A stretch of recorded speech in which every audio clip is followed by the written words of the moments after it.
অনেকে বলে তাদের ইউটিউব চ্যানেলের শর্টস এখন আগের তুলনায় ভিউজ কম হয়, তো তাই সেটির কারণে তারা তাদের ইউটিউব চ্যানেলটি ছেড়ে দিতে চায়।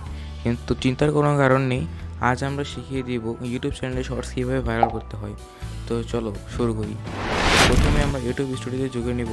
তারপর আমরা আমাদের পছন্দের মতো যে কোনো একটি ভিডিও সিলেক্ট করব এবং ভিডিও সিলেক্ট করার পর আমরা দেখতে হবে যে আমাদের ভিডিওটি কত সেকেন্ডের।